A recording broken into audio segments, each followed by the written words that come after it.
Rebecca Taylor's day began like any other, filled with deadlines and the usual rush of life at a busy Manhattan law firm, until a single careless moment changed everything. Balancing a hastily bought tuna sandwich in one hand and a stack of legal briefs in the other, she hurried through the gleaming lobby of the Manhattan Commercial Court.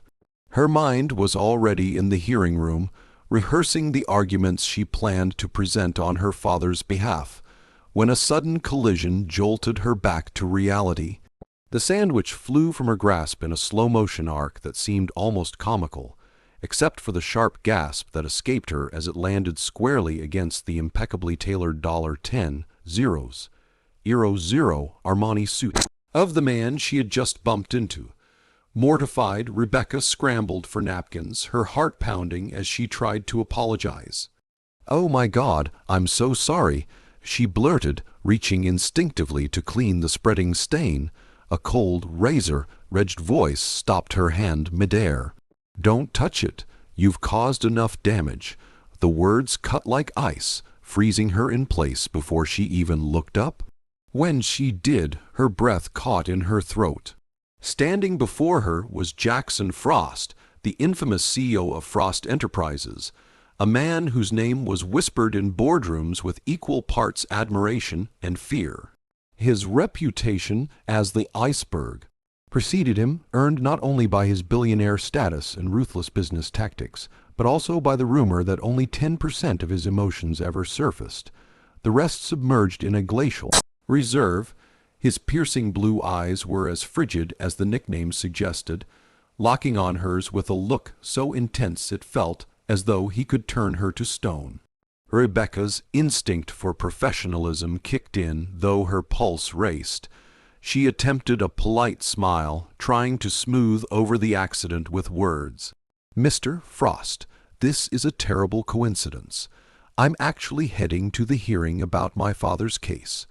Her voice, though steady, carried the weight of the moment. Jackson's response was colder still, a measured accusation that her mishap was no coincidence. He dismissed her explanation with a single glacial glance and a remark that suggested he saw through any attempt at charm. When he checked his watch, a Patek Philippe worth more than her apartment, Rebecca felt the sting of being silently judged and effortlessly outclassed.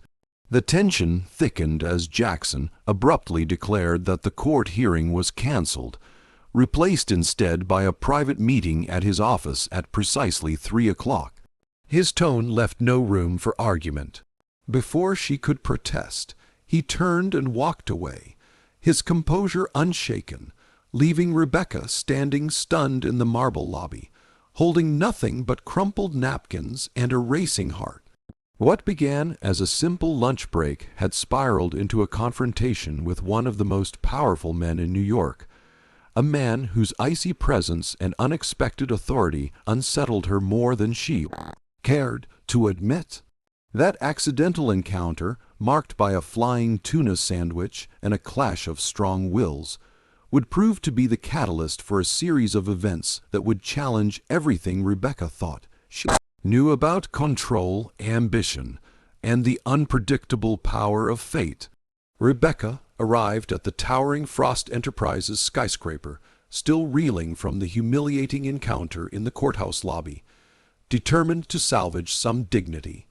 The building itself felt like a silent warning, walls of glass and steel rising into the sky, every surface gleaming and cold, mirroring the man who ruled within. Led by a severe assistant through a lobby of white marble and chrome, she entered an office so expansive it seemed to hover above Manhattan. There, with his back to her and the city spread out beneath them, Jackson Frost wasted no time with pleasantries. Without turning, he named the staggering figure of her father's debt, $15 million, his voice carrying the detached precision of someone stating the weather. Rebecca steadied herself, prepared to negotiate the structured payment plan she and her father had carefully outlined, a plan that might save the family's struggling software company from collapse. Her proposal was met with a single, unyielding word: no. When Jackson finally faced her, dressed in a fresh suit and radiating quiet authority, the icy blue of his eyes left no doubt about his resolve. Then he delivered a suggestion so audacious that Rebecca's mind struggled to process it. Sliding a folder across the glass table, he invited her to open it. Inside, she found not a contract for repayment but a prenuptial agreement. For a stunned moment, she thought it must be a cruel joke. "Is this some kind of sick game?" she demanded, slamming the folder shut. But Jackson remained unruffled. To him, it was not a game but a solution. He needed a wife for 2 years, someone intelligent, poised, fluent in Japanese, and capable of navigating international business circles. Rebecca, with her MBA and language skills, fit the requirements perfectly. His explanation was as calculated as it was cold. He was negotiating a multi-billion-dollar merger with the traditional Takamura Corporation, whose CEO insisted on partnering only with men who demonstrated family stability. A bachelor like Jackson, known for his ruthless efficiency and emotional detachment, stood little chance of winning their trust without the appearance of a devoted spouse.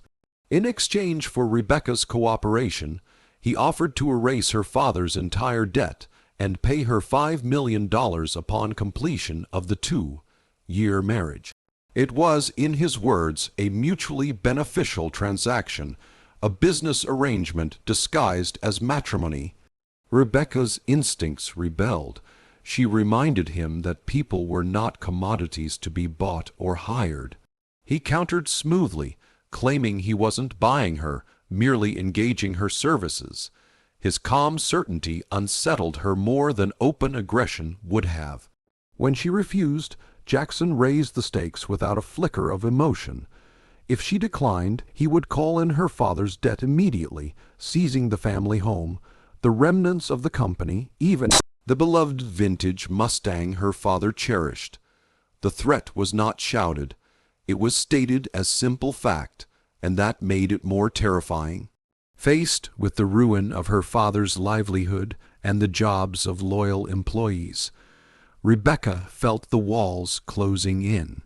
Her legal training told her to keep fighting, but her heart ached with the knowledge of what her father would lose. At last, torn between pride and duty, she heard herself ask the unthinkable question: when would the wedding be? Jackson's answer, 2 weeks, sealed her fate. In that moment, the encounter shifted from confrontation to a shocking proposition that would upend both of their lives, binding them in a contract that was anything but ordinary. Rebecca entered the next phase of her unexpected arrangement with equal parts dread and resolve. Aware that every step was a performance, yet unable to escape the subtle pull of the man she now called fiancé, what began as a desperate bargain quickly became a carefully orchestrated courtship, a crash course in intimacy designed not for love, but for credibility.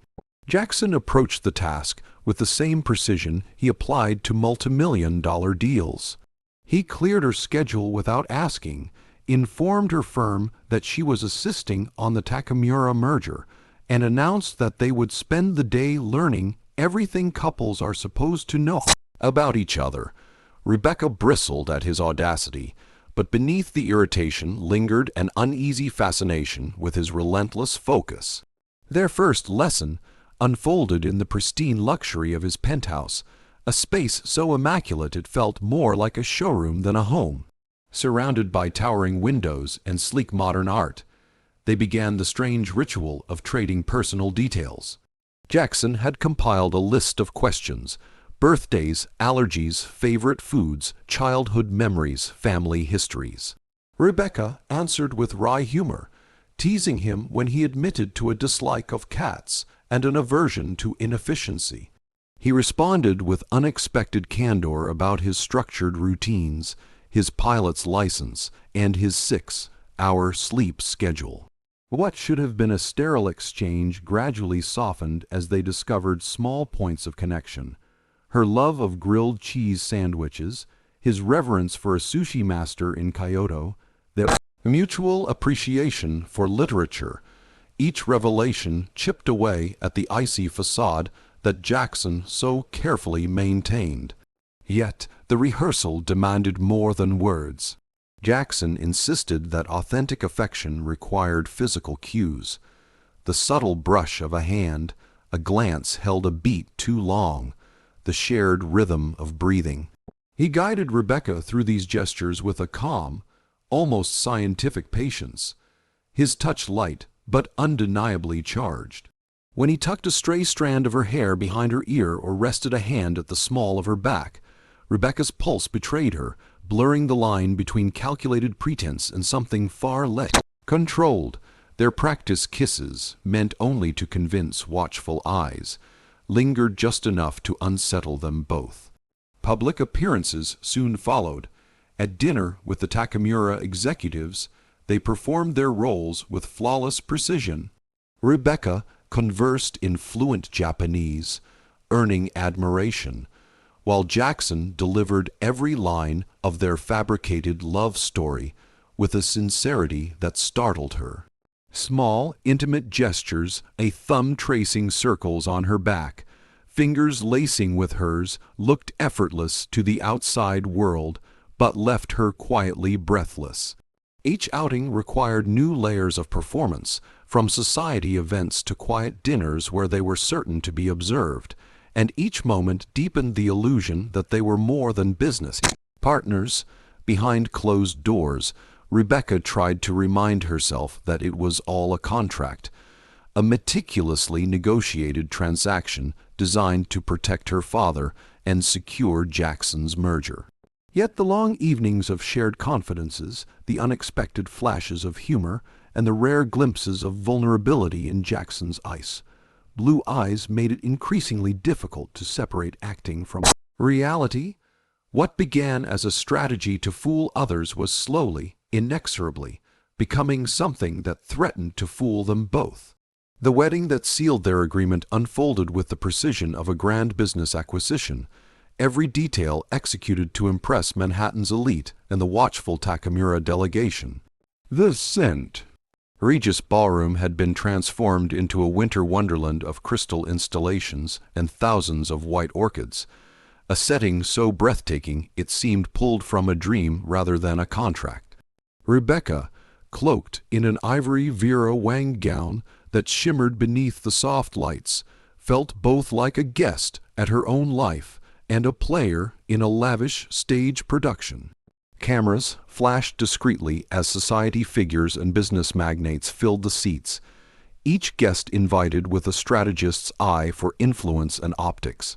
Yet when the music swelled and she stepped into the aisle on her father's arm, it was not the glittering crowd or the endless press coverage that captured her attention, but the still figure waiting at the altar. Jackson stood poised and impossibly handsome in a tailored tuxedo, his eyes fixed on hers with a focus that momentarily erased the spectacle around them. Every step toward him felt surreal, a careful balance between duty and the sudden, unnerving awareness that this man, once a stranger and adversary, had begun to occupy a space far more complex than a simple transaction. When her father placed her hand in Jackson's, the warmth of his touch steadied her, anchoring her in a moment that was supposed to be only performance. The ceremony itself was elegant and efficient, their vows traditional yet charged with an undercurrent neither had anticipated. When Jackson cupped her face and kissed her, the gesture was measured, restrained, and yet it sent a spark through her that no audience could manufacture. Applause filled the room, but for a heartbeat she heard only the rush of her own pulse.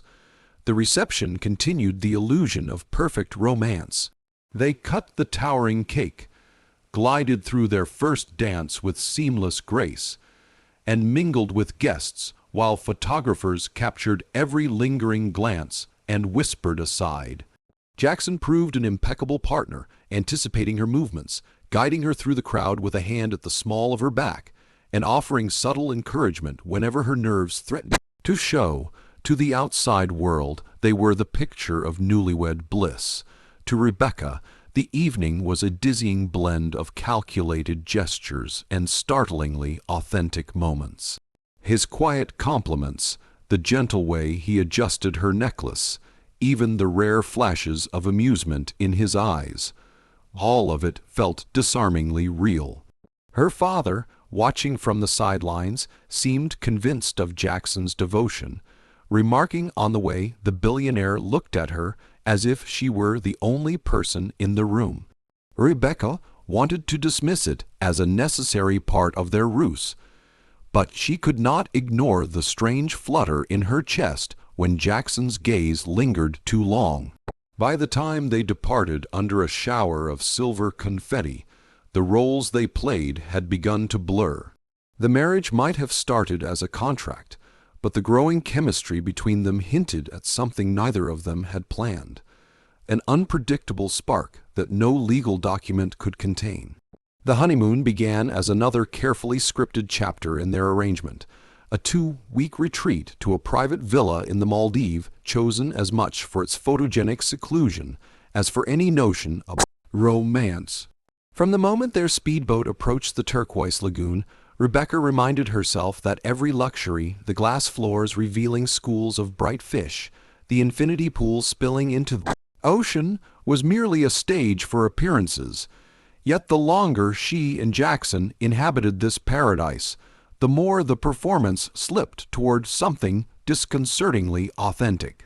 Their days unfolded in a rhythm that felt startlingly natural: leisurely breakfasts on the terrace, quiet afternoons on the private beach, shared glances when staff members approached to ensure the newlyweds were convincingly in love. Jackson, once all sharp edges and relentless schedules, surprised her with unguarded moments, carrying her coffee prepared exactly as she liked it, listening intently as she described old travel adventures, even setting aside his omnipresent phone for stretches of uninterrupted conversation. Excursions meant to bolster their story became catalysts for a different kind of intimacy. On a sunrise hot air balloon ride gifted by the Takamuras, they rose above a mosaic of coral atolls bathed in gold and rose light, with the pilot discreetly observing. Jackson slipped an arm around her waist and, after a silent question in his eyes, drew her into a kiss meant for witnesses but lingering with a warmth that startled them both. Later, as they floated in companionable silence, Rebecca found herself leaning against him without thinking, the boundaries of their agreement blurring like the horizon beneath the rising sun. Back at the villa, casual touches and quiet jokes continued to emerge unplanned. A hand resting on the small of her back, a shared laugh over an unexpected rain shower, the comfortable silence of two people who no longer needed to fill every moment with words. Evenings brought candlelit dinners beneath a canopy of stars, the sound of waves soft against the stilts of their villa. Conversations wandered from literature and childhood memories to the ambitious energies, storage project driving Jackson's merger. For the first time, Rebecca glimpsed a passion beyond profit in his eyes when he spoke of renewable energy and environmental impact, a depth that challenged her early impression of him as purely cold and calculating. He, in turn, seemed fascinated by her quick wit and fearless honesty, listening more than speaking, as if each revelation about her was a rare discovery. Despite repeated reminders that their marriage was a contract with a set expiration date, the line between pretense and reality grew thinner with every shared sunrise and unguarded smile. Rebecca caught herself anticipating his presence, noticing the warmth of his hand when it found hers, and wondering whether the softening she saw in his gaze was another layer of the act or something neither of them had intended. By the time the Maldives sun dipped into the Indian Ocean each night, their agreement felt less like a calculated performance and more like an unfolding possibility, a fragile, unspoken question carried on the ocean breeze. What if the feelings they were pretending had already taken root?